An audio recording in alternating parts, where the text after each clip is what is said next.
Арбаңыздар мекендештер, өткөндө мынасы тууралуу кеп кылды элек, ошол маегибизди эле улантып, эми Чыңгызхан тууралуу сөз кылсак. Акыркы кезде айрым тарыхчылар Чыңгызханды бул кыргыз болгон деп келишет. Анда биздин келген коногубуздун дагы ошондой далилдери бар деп айтып атат. Анда ошол тууралуу кылсак, Зоотбек Кудайбергенов, коомдук ишмер. Анда Зоотбек агай, арбаңыз сөзүңүздү улансаңыз, ушу Чыңгызхан кыргыз деп кандай далилдер бар? Эми мен ага чейин далилдерди көрдүм. Бул биздин улуу урматтуу баягы аксакалдарыбыз бар. Бирөө Сарык уулу Дастан, анан Беги Шаматов. Ошолор өз эмелерин келтирди эле да. Бирок буну биздин коом өзгөчө жана ученыйлар, историктер, тарыхчылар четке кагып атат. Ошон үчүн мен бүгүн эң негизги биринчи жумушту эч жерге бербей туруп, биринчи мен ушул Национальный академия наука барып, ошолор менен иштеп атам. Ошолор менен иштеп атам, ошолорго биринчи ошолорго далилдеп берейин деген аракет кылып атам. Бул кандай негиздер бар? Биринчиден, бул негиздер мындай экен да. Жанагы мен жана айтпадым белем, Абылгази деп. Мурдага берүүдө. Вот ошол Абылгази болсо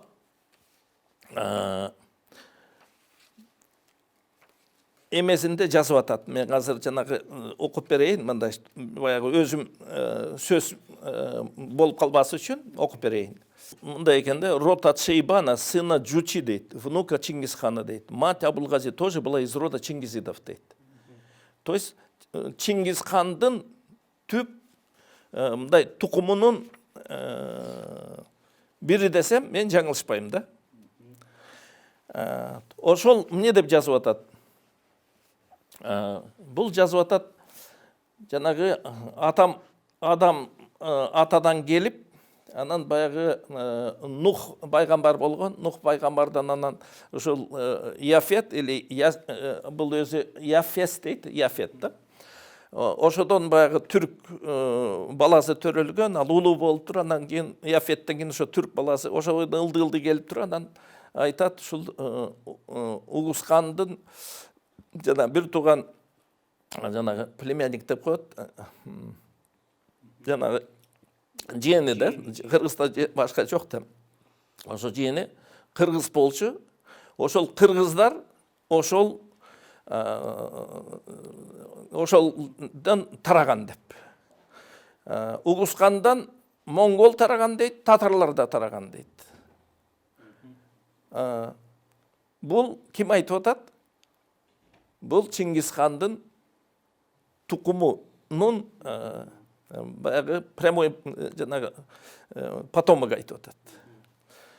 Калганга ишенбесе болот эле. Бир орустар жазып бер, кыргыздар жазып бер, жада бирдеке. Бул түп-түз тукуму, бир тууган ошол бир кан жазып атат да. Анан кийин мындан тышкары жанагы экинчи эме болгон, бул жанагы эме деген Мухаммед Хайдар Дулати дейт. Сын Мухаммад Хусайн Гурагана дейт. Происходил из монгольской знати дейт, племени Дулат. Его род пользовался наследственным привилегием, полученным от чагатаидов. Был жанагы великий тюркский государство дейт и военачальник средневекового государства, мамлекет Монголи дейт.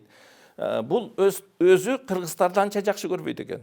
Анткени айтат, кыргыздар бирдеке болсо эле кошулуп эле бир революция чыгарыша берет дейт. Вот азыркыга чейин каны уста болсо керек да.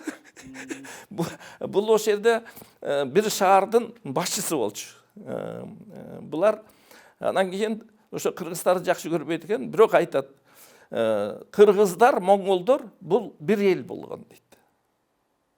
Бу дагы 15-кылымда примерно где-то. Вот, ошол айтып атат. Чыңгызхандын деле негизги эң күчтүү армиясы кыргыздар болгон деп да айтып келишпейби? Жоқ, мен қазір баяғы эми пока айтып келет, кимдер айтып атат. Ошону биз қазір көңүл буруш керек да. Мисалы, биздин окумуштар айтат, 3-4 китеп окуп алып эле жанагы тарыхчылар меселе бирдеке деп айтат. Эми урматтуу биздин тарыхчылар, силер анда айткыла. Вот биз айтканды силер айткыла. Мисалы, мен олар баягы переводтордун баарын карап көрдүм да. Bir Суприненко кылып бир, жанагы Кытайдын переводун. Адам башка, Кытайдан же ушул мынагы мисалы ушул Мухаммад Хайдар Дулатины бир кыргыз перевод кылып бир. Буну биз каяктан таап атабыз? Орустун источнигин издеп атабыз, там баягы казактын источнигин издеп атабыз, Азербайжандын издеп, Казан жанагы татарлардын источнигин издеп атабыз. Эмне үчүн биздин тарыхчылар ушуну которбойт? Анткени ар бир эл которгондо өзүнө кичине мындай керектүү нерсесин эле алып атат да. Мен мындай көрдүм да. Эгерде кыргыздарга керек нерсенин бар деген мындай изилдеген жок да. Адамдар мындай патриоттор ушу кыргыз элибизди көтөрөбүз деген, мисалы мен Манасты айтып атам, карабай туруп эле жок биздики эмес дегендей. Эми буга тарыхчылар, биздин тарыхчылар көбүнчө немеге басым кылат эмеспи? Союз учурунда ушу баягы Москванын, Кремлдин саясаты менен бул нерселер өзгөртүлүп, басырылып. Басырылып эчтеке эмес. Мен азыр мына Манасты көрдүм да. Манасты. 1947 жылы бюро ЦК Кыргызстана, Совет народных комиссаров, то есть правительство Кыргызстана чечим чыгарат. Провести 1100-летие ушу эпоса Манасты. 1947 жылы. Бул чечимди 45-чи алышат. Жана Берштамдын ошол Ленинграддын жана окумуштууларынын негизинде. Аскар Акаев ошого такап өткөзгөнбү анда? Аскар Акаев ошого да такады, дагы кийин Кытайдын дагы бир эмелерди ошого өткөздү. Бул мындай да, мыйзам боюнча эгерде ошондой токтом болсо, конституция жанагы биз 93-чү албадык конституцияда. Акта жазылган да. Кийинки конституцияларда жазылган. Эгерде мурунку Совнаркомдуку, ЦКныкы, башка бир жанагы жогорку кеңештики мурдагы эгерде конституция карама каршылык келбесе, анда булар күчүндө деп. Демек, ошол жанагы Совнарком алган, Кулатов кол койгон документтер азырда күчүндө турат да. Кайранда Чыңгызханга өтсөк, жана бул жанагы биз жак Манасты экөөбүз байланышы бар деп атпайбызбы? Кыргыз болгон депчи. Анткени мына Чыңгызхан деген эмне үчүн биздики кабыл албай атат? Анткени ошол 47-жылы өткөзөбүз деген автору бул Берштам болгон. 40 жашында буну ошол үчүн буржуазный националист деп, пантүркист деп, бунун жанагы жазмаларын чыгарбай, КГБлар чакырып, жүрөк майын алып, 45-жылы бул каза болуп калат. Кыргыз үчүн эмгектенген, кыргыздын атын чыгарам деген каза болуп калат. Мындан тышкары биринчи секретарлар Амосов деген болгон, Кенебаев деген болгон, Боголюбов деген болгон. Ошолор болсо Москвага жазат, уруксат бергиле, Манас жөнүндө кино тартылып. Уже бүтөйүн деп калып. Семетей жөнүндө кино тартылып. Анан ошонун бардыгын Москвадан көрсөтмө келип, бардыгын токтотуп, Кенебаев болсо бул эме болуп да, жанагы атылып кеткен. Амосов дагы ошол кыйын эмес менен эткен. Боголюбов да улутчулдук менен улутчулук деп буну көп министрлер, көп эмелер. Ошон үчүн мен оюмча бүгүн академиктер дагы албайгы совет учурунда болуп калган да. ошонун негизинде. Ошонун негизинде. Анткени 74-жылы Анан мен өзім ұққам, студент болған 82 жылы. Бірінші секретар фамилиясын айтпай эле коеюн. Ошол айтканда, кайсы Манасты айтып атасың, кайсы Чыңгызханды айтып атасыңар деп. Булар баягы эмелер болгон эле, баягы сказка болгон.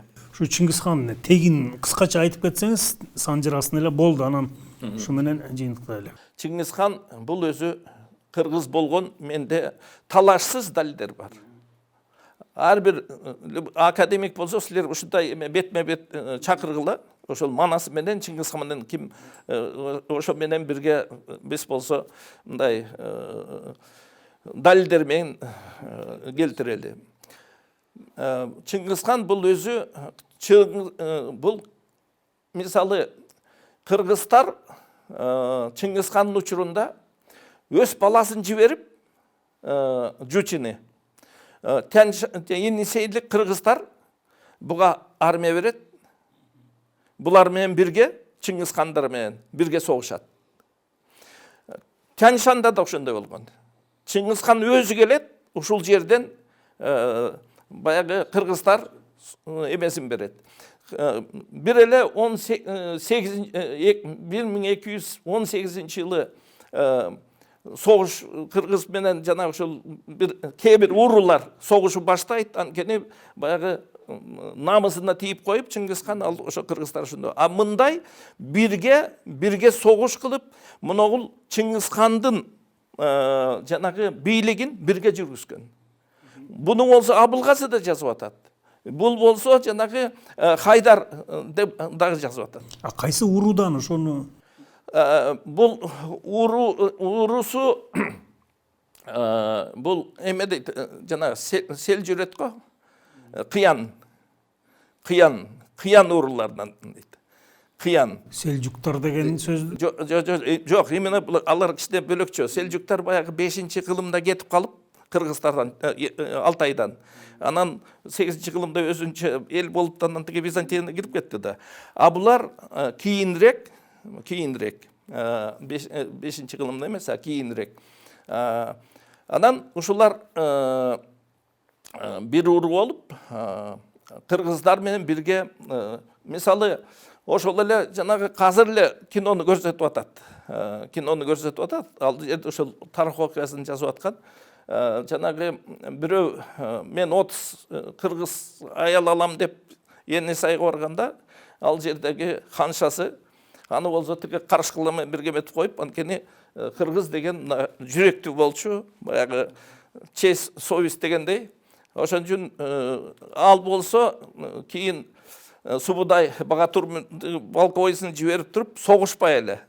Ошо ханчасын алып келип, өзүнүн агасы инисине жанагы эме аял кылып берип атат да. То есть тукумун мындай бирге болгонун дагы бир белгиси да. Сел тууралуу айтып кетпейсиз, ошону улап кетсиз. Урусунун аты ошо. Бунун урусу аты Кыяны дейт, Кыян. Анан жанагы булардын тамга бар экен да. Орустун окумуштуулары айтып кетипир да. Жанагы Кытайдын эмеси дагы жазып атат. Полулуна дегендей кылыпчы, жана мындай мусулмандыкындай кылып. А бирок булардыкы туурасы мындай эки жана как З, бирок эки Здай, жана эки чымчык учуп бараткандай белги ошол Чыңгызхандык экен. А жанагы орустун окумуштуулары, орусту именно жанагы цар эмелер азыркы советский эмес, ага чейин болгон окумуштуулар 18-19 кылымдар алар айтып атат. Мына белгилерден караганда кыргыздар менен булар биригет экен деп.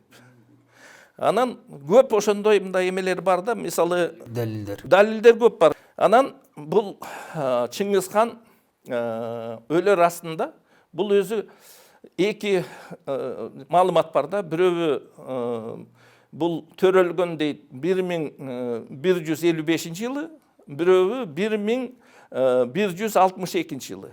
Кандай болсо дагы бул же 92 жашында каза болот, же 85 жашында каза болот экен да ошондо.